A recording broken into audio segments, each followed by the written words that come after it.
Sobat muda, gambaran soal hot tentang transformasi ini nalar sekali ya. Jadi di sini diberikan suatu gambar, ada daerah, diberikan daerah A, B, C, D ya. Misalkan di sini adalah daerah A, ini adalah daerah B ya, segini daerah C, ini adalah daerah D begitu. Dicerminkan terhadap sumbu Y ya. Ini merupakan sumbu Y-nya di sini ya. Merupakan sumbu Y-nya sebagai cerminnya ya. Karena Y sebagai sumbu atau sebagai cerminnya, ini sebagai cermin begitu. Ini sebagai cerminnya, tebal yang merah ini sebagai cermin gitu ya. Nah, ditanyakan manakah yang benar gitu kan. Ini bayangan B itu daerah ya. Daerah B ada di kuadran ketiga ya.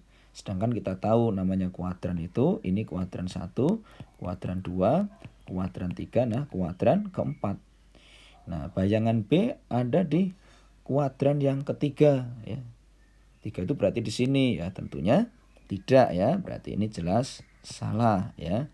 Ini kemudian yang kedua, misalkan ada daerah yang seluruhnya bayangannya berada di kuadran yang keempat ya. Ini semua seluruh bayangan ya, misalkan seluruh bayangan atau bahasanya di sini ya, seluruh bayangan ya.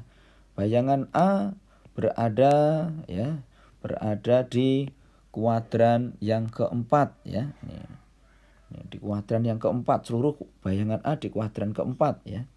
Berarti ini juga salah ya. Ini.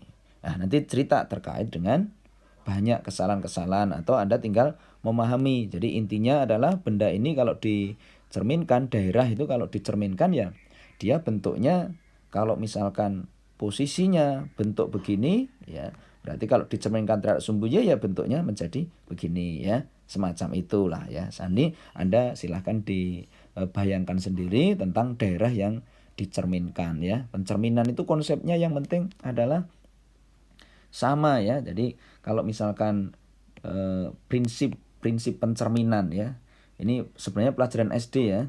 Jadi kalau misalkan ini ada sebuah segitiga itu kalau dicerminkan terhadap sumbu Y itu ya otomatis akan bentuknya akan sama gitu kan. Yang deket ya deket ya, misalkan ini P ya, ini P H ya, berarti ini H aksen gitu kan. Ini R ya, berarti ini adalah R aksen gitu ya. Ini jadi kalau misalkan nanti bayangannya bentuknya yang di sini itu bentuk begini ya toh, misalnya ya, maka pada saat dicerminkan terhadap sumbu Y ya bentuknya akan menjadi beginilah.